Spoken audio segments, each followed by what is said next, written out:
Hello दोस्तों, exact mister में आप सभी का स्वागत करते हुए मैं हूं अशोक कुमार राज और मेरे तहे दिल से आप सभी को नमस्कार, आदाब, सत श्री अकाल, राम राम। दोस्तों, मैं आशा करता हूं कि आप सभी कुशल मंगल है बाबा साईनाथ की कृपा से। और आज बहुत ही खूबसूरत एक बाबा साईनाथ की लीला को लेकर आप सबके सामने मैं हाजिर हूं।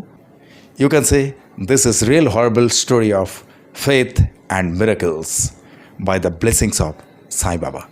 तो चलिए शुरू करता हूं मैं।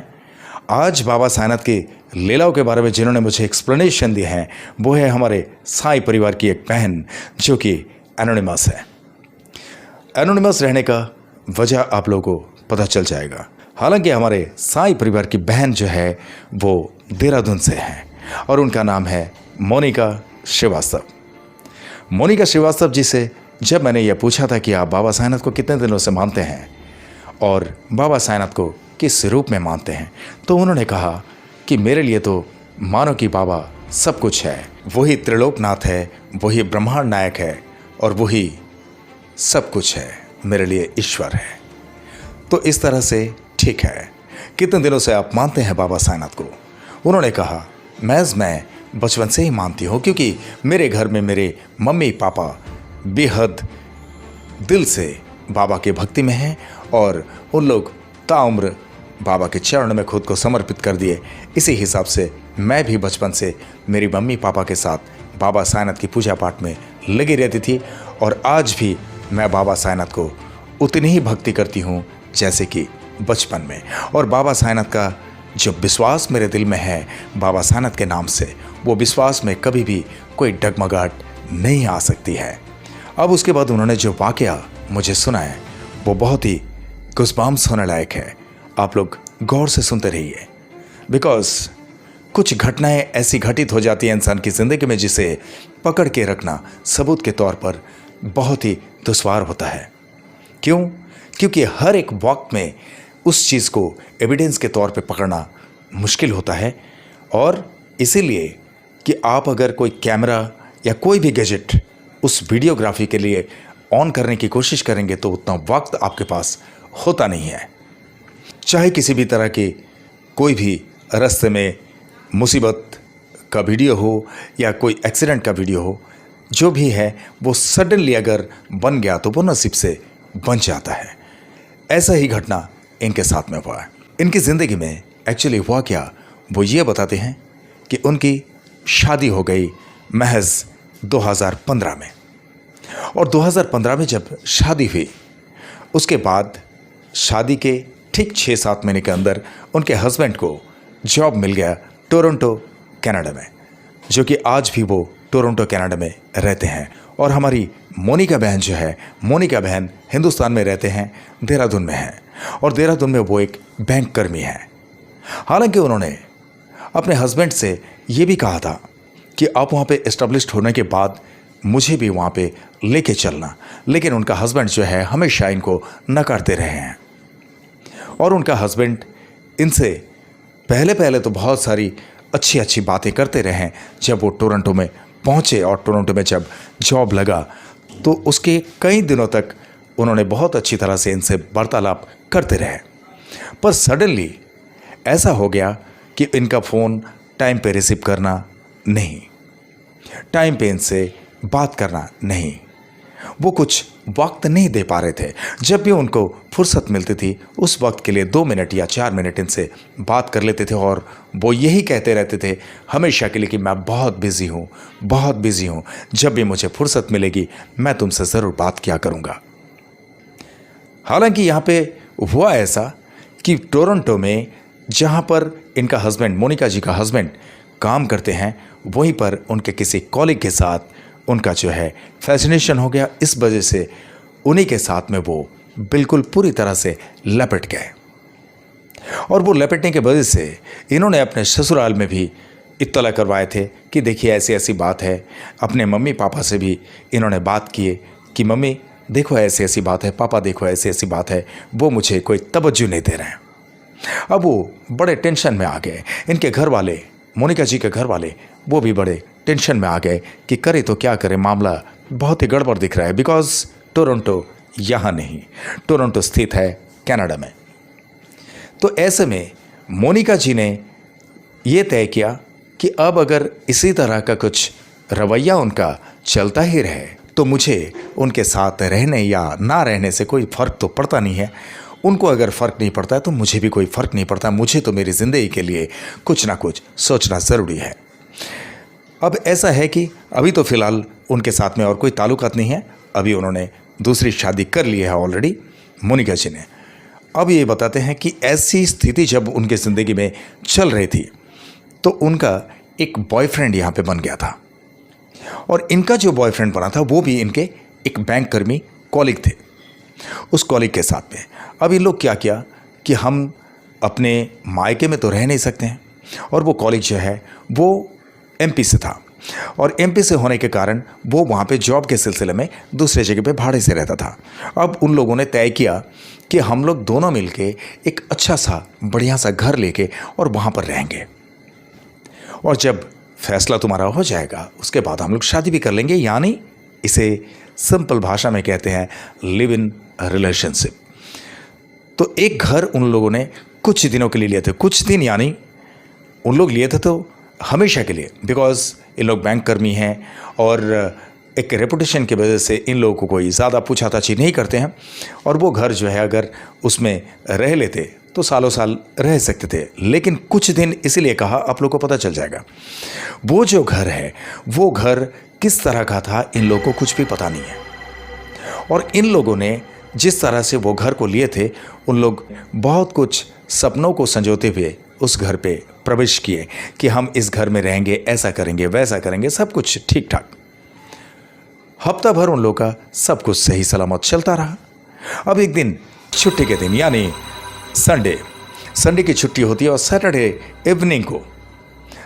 इवनिंग को अचानक से इनके उस कॉलिग ने यानी जो नया साथी है उन्होंने इनसे कहा कि आज मुझे थोड़ा मूड बनाने का दिल कर रहा है।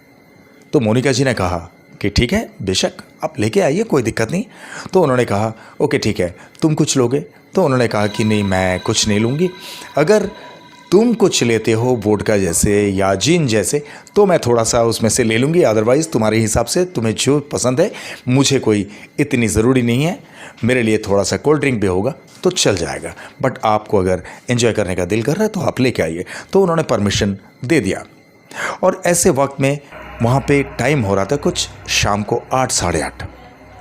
अब ऐसे वक्त में वो अपनी गाड़ी लेकर निकल गए एक वाइन शॉप की तरफ। और वाइन शॉप जो है उनके मोहल्ले से थोड़ा दूर था, बिकॉज़ ये जो घर था ये घर ना तो शहर ना तो गांव बोल सकते हैं, बिकॉज़ एक लोनली प्लेस में था, पीसफुल प्लेस में था। और पीसफुल प्लेस में किस तरह से घर होते हैं ये आप लोग को तो पता है। तो वहाँ से थोड़ा दूर जाना था उनको अल्कोहल के लिए। अब वो चले गए। वो जाने के बाद अब मोनिका जी ने महज 15-20 मिनट के अंदर देखे कि उनका ये हस्बैंड, नया हस्बैंड, वो आ चुके हैं घर पे। यानी डायरेक्टली वो घर पे आके कॉलिंग बेल दबा रहे हैं। और जैसे ही उन्होंने कॉलिंग बेल दबाए तो ये अपने रसोई में काम पे लगे हुए थे, घर का साफ़ सफाई सब कुछ, ताकि एडवांस टाइम में अगर साफ़ सफाई करके रखे तो संडे को ज़्यादा मेहनत करने की कोई ज़रूरत नहीं पड़ेगी, because Sunday is the holiday. Full उन लोग रिलैक्स में रहेंगे, अच्छा से सोएंगे, आराम से सोकर उठेंगे, अच्छा से खाना वाना बनाएंगे, खाएंगे, एंजॉय करेंगे, वॉट एवर इट। अब ये जो हस्बैंड अल्कोहल लेने के लिए गए थे, वो गए थे अल्कोहल लेने के लिए, लेकिन खाली हाथ लौट गए। और खाली हाथ लौटते हुए जब दरवाज़ा खोले मोनिका जी ने, तो मोनिका जी का एक सवाल था, अरे आप तो अल्कोहल लेने के लिए गए थे, क्या हुआ? तो बोले कि नहीं, मुझे ऐसा लगा कि मैंने तुमसे भी पूछा था और तुमने ये कहा कि तुम्हें ऐसी कोई ज़रूरी नहीं है, तो मैंने अचानक से यही फैसला किया कि अगर तुम भी थोड़ा सा मेरे साथ लिए होते तो मैं लेके आता, बट मैंने इसीलिए नहीं लिया कि मुझे अच्छा नहीं लगा। तुम अगर नहीं पियोगे तो मैं भी ड्रिंक नहीं लूँगा। अब मोनिका जी तो बहुत ही गदगद हो गए, मतलब इतनी खुशी हुई उनको कि अरे वाह क्या बात है, ये तो बड़ा ओबीडियंट बंदा है। अब उन्हें हकीकत तो कुछ भी पता नहीं है। अब ठीक है, दरवाज़ा बंद कर दिए। उनको पूछे कि मैं कुछ चाय कॉफ़ी बनाऊँ आपके लिए? बोला नहीं, चाय कॉफ़ी की कोई ज़रूरत नहीं है, आप एक काम करो, डायरेक्टली खाना खाएंगे हम लोग। खाना वाना बना लो जल्दी और खाना खा के फिर आराम करेंगे, कल तो संडे है, कल देखा जाएगा जो कुछ भी होगा। अब ऐसे में उन्होंने देखा कि ये तो चाय कॉफ़ी में कभी ना नहीं करते हैं, अचानक से ना कैसे कर दिया। तो उन्होंने कहा कि आप सच बोल रहे हो, चाय कॉफ़ी तो आप इतना पीते हो, अभी चाय कॉफ़ी का नाम लिया तो आप मना कर रहे हो। ऐसे में बात करते करते हमारी मोनिका जी, उनका दिलो दिमाग जो है किचन में था, बिकॉज वो किचन में ही काम पे व्यस्त थी। अब दरवाज़ा खोले और उनको बैठने के लिए बोले, वो बैठे, उनको चाय कॉफ़ी के लिए पूछे। लेकिन जहाँ पर वो बैठे हैं, यानी मोनिका जी का हस्बैंड, नया वाला हस्बैंड, उनके ठीक ऑपोजिट साइड में एक ड्रेसिंग टेबल रखा हुआ था। और ड्रेसिंग टेबल में जो शीशा लगा हुआ है, उस शीशे की तरफ अचानक से मोनिका जी की नज़र जाती है। और जैसे ही मोनिका जी की नज़र जाती है तो मोनिका जी देखते हैं कि इनका शक्ल सूरत बिल्कुल डिफरेंट है। मोनिका जी, उन्हें कुछ अंदेशा होने नहीं दिया। मोनिका जी डर गए अंदर से। लेकिन मोनिका जी जब उनके हस्बैंड की तरफ घूम कर देखे तो देखे कि वो नॉर्मल दिख रहे हैं। लेकिन जैसे ही वो शीशे की तरफ देखे, फिर से वही शीशे की तरफ देखे कि बड़ी बड़ी दांत और उनका चेहरा जो है बहुत ही भयंकर है, यानी काला पीला पड़ा हुआ है। अब मोनिका जी जो है वो सिर्फ और सिर्फ शक के घेरे में नहीं है, अब उनको 100% पता चल गया। हालांकि वो बचपन से ही साईं बाबा का भक्त है और बाबा की भभूति हमेशा वो अपने बैग में रखा करती है। अब जो है ये बंदा, उनका हस्बैंड जो वहाँ पे बैठा हुआ था, उसको पूरी तरह से पता चल गया कि मोनिका जी अगला स्टेप क्या लेने वाली है। देखो, मेरा भी गुस्बाम्स हो रहा है। अब मोनिका जी उनको समझने नहीं दिया, क्योंकि मोनिका जी ये कहते हैं कि बाबा साईनाथ अगर साथ में है तो डर किसी तरह से पास भटक नहीं सकते हैं। बस हमें थोड़ा सा हिम्मत से काम लेना है और कुछ नहीं, विचलित नहीं होना है और पूरी तरह से घबराहट में नहीं आना है, वरना ये सब काम में हम फैसला नहीं कर सकते हैं। अब क्या हुआ कि अचानक से ये जो बंदा है, इसको हमारे मोनिका जी का इंटेंशन पता चल गया। और जैसे ही मोनिका जी का इंटेंशन पता चल गया तो मोनिका जी का हाथ पकड़ लिए। हाथ पकड़ के वो बोल रहे हैं, कहाँ जा रहे हो आप? अरे यहीं पे बैठो ना, थोड़ी देर बातचीत करते हैं, उसके बाद खाना वाना बना लेना है। अब मोनिका जी समझ गए पूरी तरह से। और मोनिका जी उनसे सवाल किया, तुमने हाथ क्यों पकड़ा मेरा? हाथ छोड़ो, हाथ छोड़ो, मुझे मेरा काम करने दो। अब वो बोल रहे, तुम्हारा बैग लेने के लिए जा रहे हो? तुम जाके खाना वाना बनाओ, बैग की कोई ज़रूरत है, बैग को रहने दो। अब मोनिका जी 100% डाउट में आ गए। उनसे हाथ ऐसे छुड़ाया, ऐसे छुड़ाने के बाद जैसे ही वो अपने बेडरूम की तरफ गई, जहाँ पर मोनिका जी का बैग रखा हुआ था, जिसके अंदर बाबा की भभूति रखी हुई थी, वो बैग को टच किया। वो बैग को जैसे वो लेके आ रहे थे और आते ही देखे कि उस कुर्सी में से वो बंदा गायब। बोलिए मेरे साथ, ओम साई राम। यहाँ पर मोनिका जी कहते हैं कि वो वाकया इन्हें डरावना तो लगा था, पर मोनिका जी घबराए नहीं। हालांकि मोनिका जी ने यह तय कर लिया कि मुझे इसका कुछ ना कुछ विहित तो करना ही पड़ेगा। अब विहित कैसे करेंगे, इसके लिए उन्हें उपाय तो ढूंढना पड़ेगा। और जैसे ही वो इन सारी बातों के बारे में सोचने लगे तो किचन में जाकर खाना वाना बनाना सब कुछ बंद कर दिए। हाथ में से वो बैग को नहीं उतार रहे हैं। उन्होंने बाबा साईनाथ को धन्यवाद किया कि बाबा, तुम्हारी कृपा से तुम्हारी भभूति जो इस बैग के अंदर है, बस इसी के वजह से आज तुमने मुझे रक्षा किया। ये तो नरपिशाच है जो मेरे हस्बैंड के भेष में पूरी तरह से इस घर में घुसकर आया था। बिकॉज मेरा हस्बैंड तो बाहर गया और वो गए थे अल्कोहल लेने के लिए। उन्हें तो ड्रिंक करना है, एंजॉय करना है, तो फिर इतना जल्दी कैसे वो घर पे वापस आ सकते हैं, ये तो मुझे डाउट हुआ था। अब क्या हुआ कि जैसे ही वो इस तरह का नज़ारा देखे, उसके बाद पूरा दरवाज़ा वगैरह सब कुछ खोल दिए और दरवाजे के बाहर जाके वो अकेले ही सारे कुछ लाइट्स वगैरह चालू करने के बाद वो खड़ी रहे इंतज़ार में कब उनका हस्बैंड आएंगे। अब उसके ठीक 5-10 मिनट के अंदर उनका हस्बैंड वहाँ पे हाजिर, यानी घर के बाउंड्री में। और घर के बाउंड्री में जब वो आए, वो गाड़ी को पार्क किए। गाड़ी को पार्क करने के बाद जब वो घर पे आए, घर पे आने के बाद वो मोनिका जी को यहाँ पे बाहर की तरफ देखकर उन्होंने खुद ही सवाल किया, मोनिका तुम बाहर खड़ी हो, व्हाट हैपेंड? तो मोनिका जी ने कहा, आप घर पे आओ, मैं आपको बताती हूँ। और मोनिका जी ने देखे कि उनके हाथ में ड्रिंक्स का बॉटल वगैरह सब कुछ है। उन्होंने सब कुछ लेके आए जो जो उनको ज़रूरत थी, because he is the real husband. तो वो घर पे अभी आ गए। उनको ये वाकया बोलने के बाद उन्होंने ये कहा, यस ये तो स्टटल्ड है, यहाँ पे तो रहना मुश्किल है। फिर इस तरह की अगर घटनाएं हैं, मुझे कभी बाहर जाना पड़े, कुछ करना पड़े, तुम्हें अकेले रहना पड़ता है इस तरह से, और हमारे काफ़ी कुछ कामों में बिगड़ाट आ सकता है। तब जो है इन लोगों ने तय किया कि हम हमारे रूम ओनर से डायरेक्टली बात करेंगे इसके बारे में कि भाई माजरा क्या है बताओ, और तुमने अगर इस तरह की कुछ यहाँ पे तकलीफ़ है तो तुमने बताया क्यों नहीं। तब जाके उन लोगों ने अगला दिन अपने ओनर से बात किए, और ओनर ने जो वाक़या इन लोगों को सुनाया, वो सुनने के बाद इन लोगों के पैरों तले ज़मीन खिसक गई थी।